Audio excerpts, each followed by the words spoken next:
Hola, ¿qué tal? Bienvenidos a este video del Departamento de Química de Instruimos. Mi nombre es Andrés Betancourt y el día de hoy los voy a acompañar con este tema de estados y clasificación de la materia. En un video anterior estuvimos revisando qué era la materia y las propiedades que podíamos medir de esa materia. Hoy vamos a ver cómo la podemos clasificar y a realizar algunos ejercicios relacionados con todo lo que es la clasificación de la materia y cómo se puede organizar o cómo la podemos encontrar. Bien, empecemos por lo siguiente. En este mapa conceptual, que es muy difundido, encontramos que la materia se puede clasificar de dos maneras. En una, tenemos por acá lo que viene siendo la composición, ¿cierto? Y por acá, según estado de agregación. Lo primero que vamos a hacer en este video es tratar de entender la clasificación de la materia por estado de agregación, ya que es la que nosotros tenemos más familiarizada dentro de nuestra vida cotidiana. Por ejemplo, lo que son los sólidos, líquidos y gaseosos, que son los tipos de materia o de materiales o de sustancias que son más comunes a nuestra experiencia. ¿Por qué? Porque son los más abundantes en el planeta Tierra, el cual es el que habita el ser humano. Pero el estado más abundante en el universo es el estado del plasma. Y tenemos otro que se llama condensado de Bose-Einstein, el cual tiene que ver más con notaciones de la física cuántica de los bosones que no tendremos el alcance de estudiar en este video. Por lo tanto, vamos a explicar más los que son más abundantes en el planeta Tierra, como lo son los sólidos, líquidos y gaseosos, y tocaremos un poco lo que será la parte del estado del plasma en la materia. Vamos a ver estos cuatro estados que acabamos de mencionar. Los tres que son más abundantes en la Tierra: sólido, líquido, gaseoso. Y, devolviéndonos acá, lo que sería el estado plasmático. Entonces, vamos a hacer unas observaciones antes de pasar a la siguiente lámina o diapositiva, donde ya vamos a empezar a aprender a hacer un poco los aspectos de los estados de la materia aplicados a ejercicios.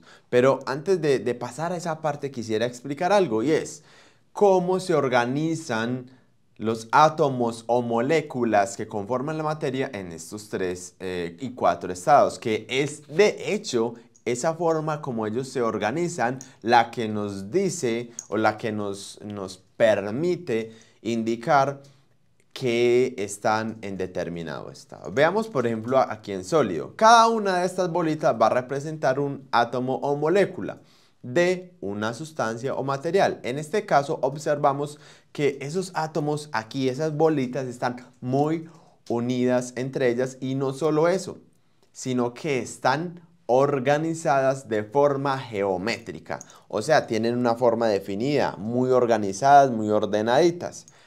En el líquido las bolitas también están muy junticas, pero ya no están organizadas en forma geométrica. Esta propiedad de los sólidos de estar organizados en forma geométrica se les conoce como estructura cristalina. La mayoría de los sólidos cuentan con estructura cristalina, es decir, que las bolitas que representan las moléculas o átomos están muy juntos, pero también están organizadas con una cierta forma geométrica.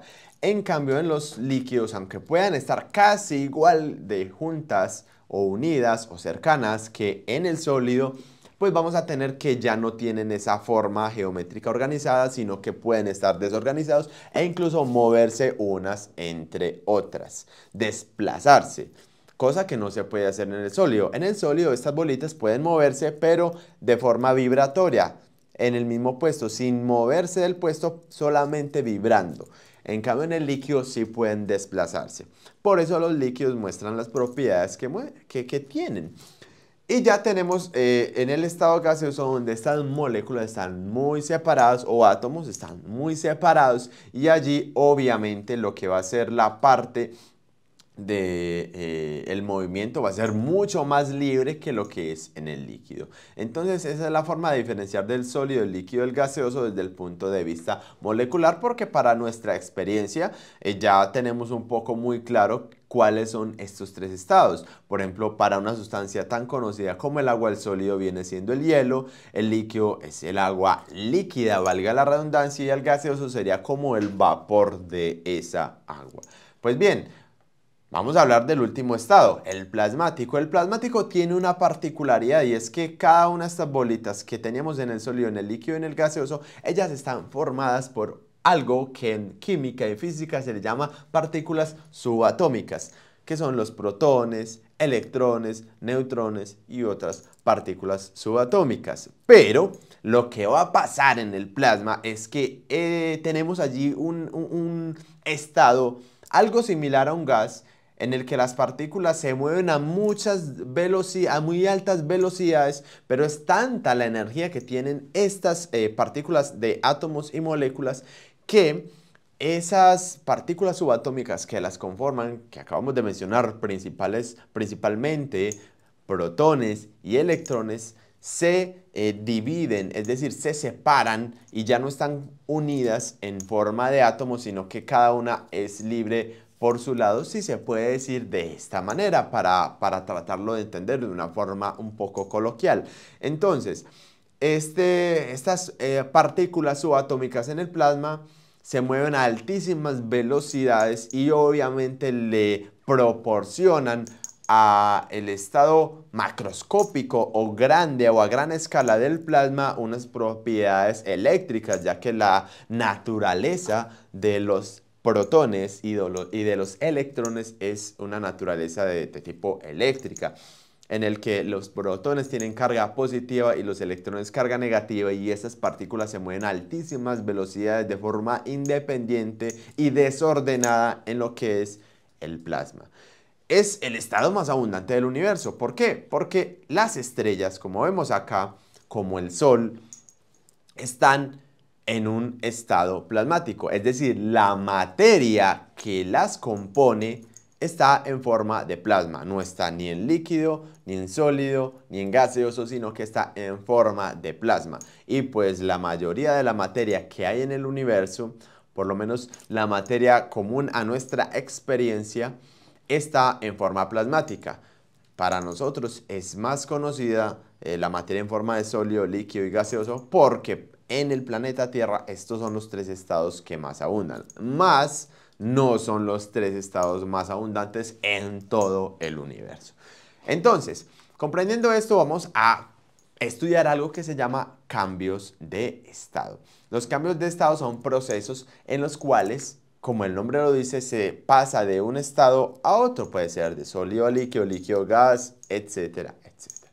Por ejemplo, empecemos por acá. Cuando tenemos un sólido, por ejemplo un hielo, y pasamos al estado líquido, miren que la flechita acá nos dice que se llama fusión. ¿Estamos? Se llama fusión. Cuando absorbe calor el hielo, la sustancia pasa por un proceso llamado fusión.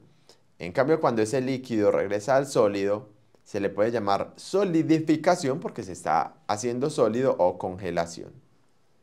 Bien, si tenemos un líquido que vamos a llevarlo al estado gaseoso, por ejemplo al vapor de agua, le vamos a llamar evaporación. Él absorbe un calor y entonces con esa energía que gana se transforma en un estado gaseoso. Y el proceso inverso en el cual tenemos el estado gaseoso que pasa al líquido se llama condensación. De manera similar, hay ciertas condiciones mediante las cuales las sustancias pueden pasar de sólido directamente a vapor sin tener que pasar por el líquido. Cuando un sólido pasa en esas condiciones a un estado gaseoso se le llama sublimación. Esto ocurre, por ejemplo, en las bolitas de naftaleno, con las cuales se evita que a veces la ropa sea invadida por plagas de polillas que se la comen, y estas bolitas normalmente se evaporan directamente de lo que es el estado sólido al estado gaseoso. A ese proceso se le llama sublimación. Y lo inverso, que sería pasar del gaseoso directamente al sólido sería una sublimación inversa o una sublimación reversiva, como se conoce en algunos textos. Pues bien, ahora sí mostremos esta gráfica que hace un momento se nos estaba adelantando un poco allí, y es la curva de calentamiento para una sustancia X cualquiera, para un material X cualquiera, donde tenemos aquí unos números de temperatura en grados centígrados y aquí hay en este eje unos números de tiempo que va transcurriendo del proceso que vamos a analizar. ¿Qué proceso? El calentamiento de una sustancia. Por ejemplo, vamos a empezar a subir por acá, por esta línea que tenemos allí, con el sentido de querer decir que estamos calentando la sustancia. ¿Cómo funciona esto y cómo lo podemos aplicar en ejercicios? Va a ser lo importante, ¿cierto? ¿Cómo entendemos la famosa curva de calentamiento de una sustancia? Por ejemplo, vamos a arrancar aquí en la parte de abajo. Supongamos que tenemos un material, una sustancia en estado sólido. Supongamos un hielo de alguna sustancia, ¿cierto? Aquí. Entonces nosotros vamos a arrancar, por ejemplo, en el tiempo cero a menos 40 grados centígrados, aquí. Y entonces el proceso inicia y vamos a calentar y a empezar a subir. A medida que pasa el tiempo vamos a empezar a subir la temperatura. Subimos por acá y hay un punto en el cual va a empezar a formarse un líquido a partir de ese sólido. Entonces en el mismo recipiente vamos a tener sólido y líquido. A ese proceso en el cual del sólido se está empezando a formar líquido se le llama fusión. Tanto el líquido como el sólido están a la misma temperatura. Por esa razón es que esta línea acá ya es plana y no en pendiente como la que tenemos aquí antes. Entonces acá es plana es porque tanto el líquido como el sólido están a la misma temperatura. ¿A qué temperatura están? Acá la podemos ver en la parte donde están los números de la temperatura, en el eje Y o el eje de la temperatura. Ese es un número más o menos entre 0 y menos 20, o sea, aproximadamente menos 10. ¿Qué quiere decir? Que para esa sustancia que tenemos allí, la temperatura del proceso de fusión, conocida como temperatura de fusión o punto de fusión, es menos 10 grados centígrados. Y no quiere decir que el hielo va a estar más frío que el líquido, no. Por eso les hacía énfasis de que en el proceso de fusión el líquido y el sólido están a la misma temperatura, que es de menos 10 grados centígrados. El líquido y el sólido. Cuando totalmente el sólido se convierta en líquido, ahí sí empezará a otra vez a subir su temperatura, ya que tenemos toda la sustancia en estado líquido y podemos seguirla calentando como veníamos haciéndolo antes de llegar a ese proceso de fusión. Pero por acá, por esta pendiente que continúa en el lado derecho de la curva. El proceso inverso también lo podemos hacer. En vez de calentar, podemos enfriar. Por ejemplo, arrancamos con la sustancia en estado líquido y la empezamos a enfriar, es decir, a bajar la temperatura a medida que pasa el tiempo y llegamos a un punto donde va a empezar a congelarse el líquido y empezar a formar cubos de hielo o sólido. Ese proceso se le llama solidificación o congelamiento, por lo que se está formando sólido. Pero vuelvo y repito, tanto el sólido que se está formando el hielo como el líquido están a igual temperatura. El sólido no está más frío que el líquido. No, en ese proceso de solidificación los dos coexisten a la misma temperatura, que es la misma temperatura de fusión, pero que en este caso, siendo menos 10 grados centígrados, si es la misma sustancia, le vamos a llamar temperatura de solidificación. Después de lo cual vamos a tener el estado de hielo completamente ya cuando el líquido haya pasado completamente a sólido y ahí sí puede seguir bajando la temperatura el hielo.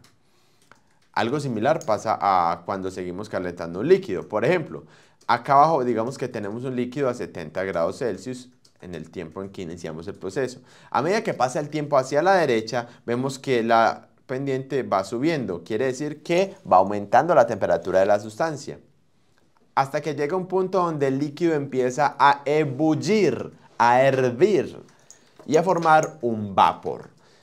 Todo este sistema lo tenemos, si lo tenemos encerrado en una olla con tapa, ¿qué va a ocurrir? Que tanto el vapor como el líquido, supongamos que sea agua, van a estar a la misma temperatura. No quiere decir que el vapor va a estar más caliente que el líquido, no. Tanto el líquido como el vapor van a estar a igual temperatura.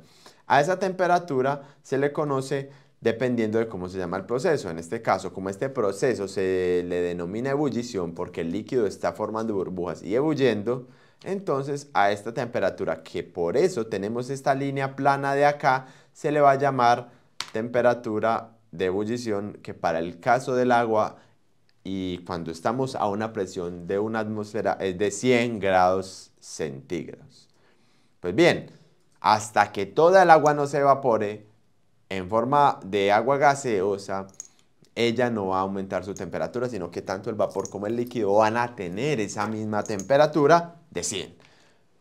Una vez que ya esté todo el vapor, podemos seguir calentando ese vapor a una temperatura mayor. Lo que pasaba en el caso de sólido a líquido. Pues bien, podemos devolvernos también, que tengamos una porción de agua en forma gaseosa, empecemos a enfriar esa agua hasta que llega un punto donde ella se empieza a formar en goticas de líquido o el proceso de condensación. En este proceso de condensación pasa lo mismo, tanto el vapor como el líquido están a la misma temperatura, que va a ser la misma de ebullición, pero para este caso la vamos a llamar temperatura de condensación, que va a ser los 100 grados centígrados. Cuando completamente el vapor se haya condensado o formado líquido, entonces ese líquido se puede seguir enfriando a medida que avanzamos hacia la derecha en el proceso. Vamos entonces a aprender a resolver unas preguntas con estos conceptos. Por ejemplo, a continuación se muestra la curva de enfriamiento de una sustancia. Esta es la sustancia que tenemos. Puede ser agua, puede ser algún alcohol, puede ser cualquier tipo de sustancia. Y nos muestran esta curva o esta línea que muestra el proceso de enfriamiento.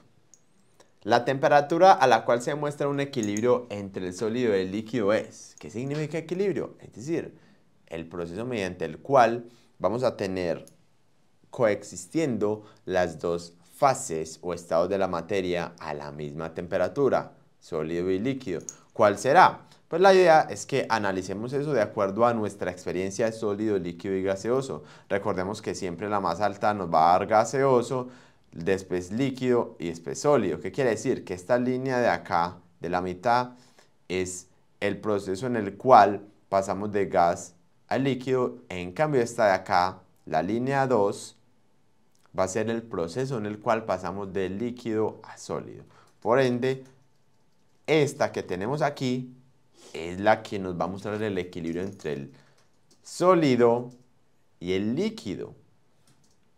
Es decir, que la respuesta es menos 15 grados centígrados. Pues bien, pasemos a la siguiente pregunta. ¿La temperatura de condensación cuál va a ser? Pues la que nos permite hacer el equilibrio entre el gas y el líquido, que sería esta de acá, o sea, 75 grados centígrados. Y nos hablan de la temperatura donde las moléculas de la sustancia se encuentran más ordenadas. Recuerden lo que hablábamos ahorita, y es que las moléculas o átomos van a estar más ordenados en el sólido.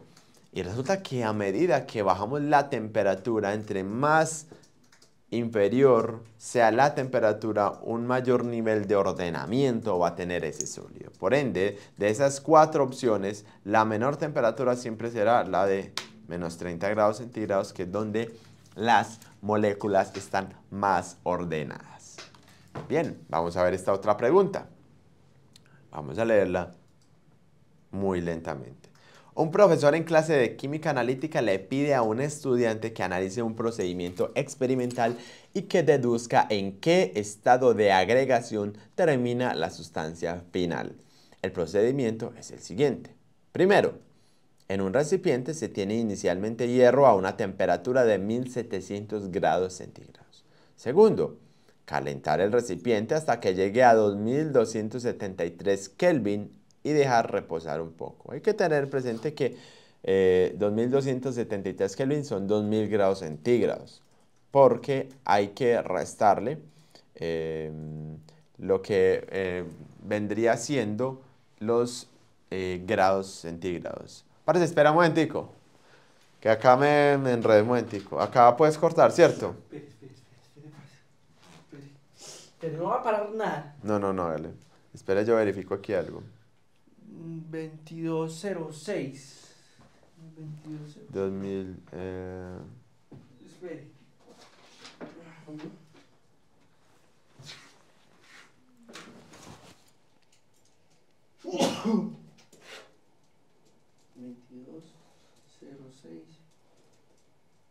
Error. Dale. espérate, yo me... 2273...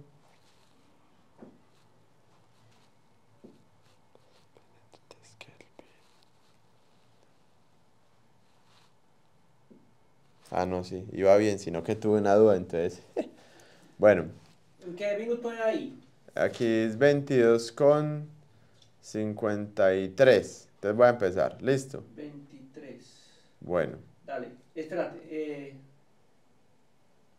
Va.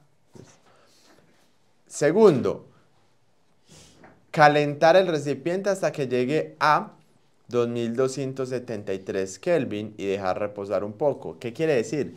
2273 Kelvin son, bueno, más o menos 2000 grados centígrados. Esto porque 0 grados centígrados corresponde a 273 Kelvin aproximadamente.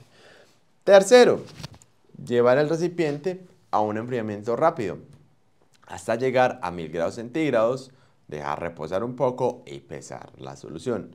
Cuarto, calentar rápidamente el recipiente hasta 3273 Kelvin. Verificar que el recipiente esté sellado herméticamente. ¿Qué quiere decir? Que estamos calentando hasta 3000 grados centígrados. Y quinto, meter el recipiente en un baño de agua fría hasta que alcance una temperatura constante de 2000 grados centígrados. Medir la masa de la solución final. Si se sabe que el hierro tiene las siguientes propiedades: densidad de 7.87 grados sobre centímetro cúbico, temperatura de fusión de 1535 grados centígrados, temperatura de ebullición de 2750 grados centígrados, el estado de agregación final que el estudiante obtendrá de la sustancia que está en el recipiente es. Realmente en este problema observamos una gran cantidad de pasos, pero la clave de él son estas dos temperaturas que nos dicen cuál es la fusión del hierro y cuál es la ebullición. El hierro se funde de sólido a líquido a 1535 grados centígrados y ese líquido empieza a hervir en hierro gaseoso en 2750 grados. Entonces, nos dicen en el paso 5 que la temperatura final es de 2000 grados centígrados. ¿Qué quiere decir? Que está entre la temperatura de fusión y de ebullición. Es más alta que la de fusión, o sea que no es tan sólido. Pero no es más alta que la de ebullición, o sea que no está en gas. Por lo tanto, debe de estar en un estado líquido. Ahora, sigamos viendo lo que quedaba pendiente. Y es la clasificación de la materia de acuerdo a su composición. Vamos a ver esto más en detalle, esta parte del mapa conceptual, que es la que tenemos allí. La materia se puede clasificar en sustancias o sustancias puras como el agua, como el hierro, como el carbón, como la sal, como el aceite. Todas ellas son sustancias o sustancias puras. La diferencia de las sustancias o sustancias puras con las mezclas es que, por ejemplo, en las mezclas podemos tener el agua salada o el agua sal o el agua con sal. En ese vasito digamos que hay agua con sal. Acá, agua con aceite. Es una mezcla de agua y aceite. Miren que en el agua con sal tenemos la mezcla de dos sustancias puras, el agua y la sal. En el agua con aceite, la mezcla de dos sustancias puras, el agua y el aceite. Pueden ser 2, 3, 4, 1000 sustancias puras. Eso es lo que hace las mezclas. O el acero. El acero es una mezcla entre hierro y carbón.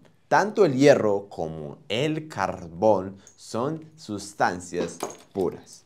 Ahora, las sustancias puras se pueden clasificar en elementos o en compuestos. Los elementos, por ejemplo, que tenemos allí son el carbón o carbono y el hierro. ¿Por qué? Porque son sustancias que podemos encontrar en la tabla periódica, ya que están compuestas no de moléculas, no, sino de un solo tipo de átomos. Los átomos de carbono o los átomos de hierro. Y ellos no están combinados con ningún otro tipo de átomo. Listo. En cambio, los compuestos tenemos, por ejemplo, el agua. ¿Por qué? Porque el agua tiene fórmula H2O. ¿Qué quiere decir? Que hay una combinación entre átomos de hidrógeno H y átomos de oxígeno O. Combinación, ojo, no mezcla. En química es muy diferente decir combinación a decir mezcla. Combinación y mezcla en química son cosas completa y absolutamente diferentes. Por ejemplo, en la sal tenemos una fórmula de NaCl. El Na es sodio y el Cl es cloro, o sea que es una combinación entre sodio y cloro. ¿Por qué combinación y mezcla son diferentes en química? Porque en una combinación hay una unión eléctrica entre los átomos a nivel microscópico de los diferentes elementos. En el agua, los dos hidrógenos, los dos H y el oxígeno, así como en la sal, el sodio y el cloro están vinculados de forma química que en el fondo es de forma eléctrica, por propiedades eléctricas de esas partículas que subatómicamente los componen. Eso es lo que los hace ser compuestos, porque son elementos combinados mediante uniones eléctricas. En cambio, las mezclas, y por qué son diferentes a las combinaciones, pueden ser homogéneas, por ejemplo, el agua con sal. El agua y la sal no están vinculados de forma química en una solución o en una mezcla homogénea. El agua-sal. También el acero es una mezcla homogénea. ¿Cuál es la particularidad de las mezclas homogéneas? Que no se pueden apreciar sus componentes. Por ejemplo, en el agua con sal no se puede apreciar dónde está el agua y dónde está la sal. O no se puede diferenciar dónde está la sal en el agua. En el acero no se puede diferenciar cuál es el hierro y cuál es el carbón. En cambio, las mezclas heterogéneas como el agua con aceite, sí vemos el aceite y sí vemos el agua. Se ven dos o más fases que pueden permitirnos diferenciar qué componentes tiene esa mezcla. Vamos ahora a resolver de acuerdo con esta teoría y pues sin decir nada más aquí al final acá que los compuestos se pueden separar por métodos químicos mientras que las mezclas homogéneas y heterogéneas por métodos físicos. Pero yéndonos acá a aplicar esta teoría en los ejercicios, pues vamos a tener lo siguiente. A continuación se muestran diferentes sistemas a nivel atómico.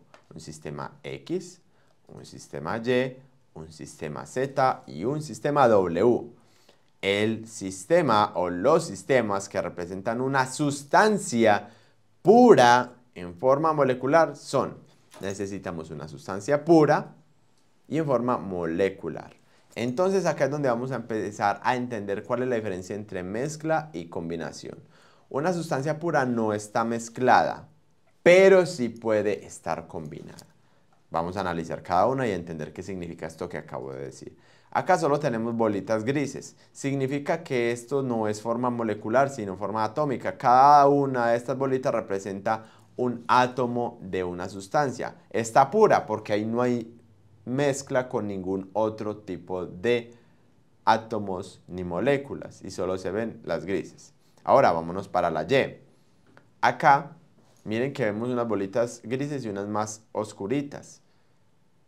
Esto es lo que llamamos combinación, porque las bolitas pequeñas grises están unidas con las otras bolitas, en parejitas. Eso es lo que llamamos un vínculo eléctrico o químico. Por ende, esta bolita negra o más oscurita en la sustancia Y con esta otra bolita gris están combinadas, no están mezcladas, están combinadas porque miren que están unidas. Y como todas son iguales, miren que todas son iguales en Y, eso es una sustancia pura. No está mezclada. Miren que no está mezclada, está combinada, pero no mezclada. ¿Por qué no está mezclada? Porque como todas son de la misma naturaleza, todas son la misma combinación. Bolita grande gris con bolita más oscurita pequeña. Entonces, esto es una sustancia pura y en forma molecular porque miren que tenemos que son una combinación de dos bolitas, siempre la misma. En Z, ¿qué tenemos? Tres tipos de bolita, una grande negra, una blanca y una más pequeña gris. También es una combinación, pero ya de tres bolitas y siempre son las mismas combinaciones. ¿Sí ven? Entonces, como no está mezclado con otro tipo de combinación, también es una sustancia pura. No, mire que Z no es una mezcla, Z no es una mezcla, pero sí es una combinación de tres tipos de bolitas. En Y teníamos una combinación de dos bolitas y en Z una combinación de tres bolitas. Pero ni Y ni Z son mezclas. W sí puede ser una mezcla porque miren que hay unas bolitas grises grandes, hay otras bolitas, hay una mezcla de las tres anteriores, de X, Y, Z. Porque no siempre vamos a encontrar el mismo grupito o unión de átomos. Entonces respondemos las preguntas. El sistema que representa una sustancia pura en forma molecular son, entonces ya sabe que en forma atómica está X, porque mire que es solo una bolita, pero en forma molecular que tiene combinaciones son Y y Z. Y y Z están combinados, pero son puros y no están mezclados. Bien, el sistema que representa una mezcla, pues ya lo dijimos que el W es el que es la mezcla de los tres anteriores. Ahora vamos con este. A continuación se muestran varios sistemas a nivel atómico. Observa la composición de cada sistema e interpreta. Miren que la bolita gris, la bolita rayadita y la bolita blanca son átomos distintos. Acá, ¿qué tenemos? Diferentes átomos mezclados. Mezclados, no están combinados. Para que estén combinados tienen que estar unidos. Listo. Acá tenemos solo bolitas blancas. Ahí no están ni mezclados ni combinados con nada. Acá tenemos bolitas blancas con bolitas rayaditas, pero no están mezcladas. No, están combinadas porque están unidas. Recuerden, combinación es que estén unidas. Mezcla es que solo estén ahí, cerquitica. Acá en la 4 tenemos que hay unas blancas con grises y unas blancas con rayadita. Entonces, como no siempre son iguales, hay unos que están combinados y hay otros que están mezcladas porque son diferentes. Entonces, esto es combinación y mezcla. ¿Qué quiere decir? Que acá hay unas sustancias moleculares que están mezcladas. Molecular quiere decir que hay una combinación. Bueno, y acá también tenemos unas bolitas blancas con raya y algunas están combinadas y otras mezcladas. Por ende, vamos a responder el sistema, los sistemas que representan una mezcla son ¿quiénes están combinados? Vemos que el 5 están mezclados blancas con rayaditas, algunas combinadas, otras mezcladas, lo mismo que en 4, que tenemos unas blancas con rayaditas y otras blancas con grises, lo cual hace que sean una mezcla. Y también vamos a tener una mezcla en 1 donde tenemos unas grises, unas rayaditas, pero como no están combinadas, ellas están ahí simplemente, decimos que son una mezcla. Esta sería la respuesta correcta, la D. Y para terminar, hagamos este ejercicio en el que vamos a tener que un estudiante de biología debe analizar si las siguientes mezclas, ya nos van a decir que son mezclas, son homogéneas, heterogéneas o coloides. La primera mezcla es aire en una botella cerrada. Recordemos que el aire es una mezcla de dos sustancias moleculares, nitrógeno y oxígeno. Nitrógeno y oxígeno. Eventualmente tiene hidrógeno, eventualmente tiene dióxido de carbono y otros gases, pero la principal componente del aire es en un 79% nitrógeno y un más o menos 20-21% de oxígeno. No se diferencian el nitrógeno del oxígeno en el aire. De hecho, el aire mismo no se puede percibir de forma visual para el ser humano. Y tenemos lo que es la mezcla 2, que es aire con partículas sólidas de polución en la ciudad de Nueva York, es decir, aire con humo. Miremos que cuando vemos aire con humo, el humo sí se diferencia, esa polución, esa contaminación, sí se diferencia del aire. Si vemos el humo diferente del aire. Por ende, después de analizarle, encontramos respectivamente que una es homogénea y la otra heterogénea. Una es heterogénea y la otra homogénea. Ambas heterogéneas, ambas homogéneas. Pues bien, acabamos de decir que la una no nos permitía diferenciar el nitrógeno del oxígeno. En cambio, en la 2 sí podemos diferenciar el aire como tal, aunque no diferenciemos el nitrógeno del oxígeno, pero por lo menos sí diferenciamos dos fases, que una viene siendo la polución o humo y otra el aire. Por ende, la primera es homogénea, no se diferencian las fases, y la segunda es heterogénea, donde sí se diferencian. Esperamos que este video y esta clase les haya gustado. Nos vemos en un próximo video. Hasta luego.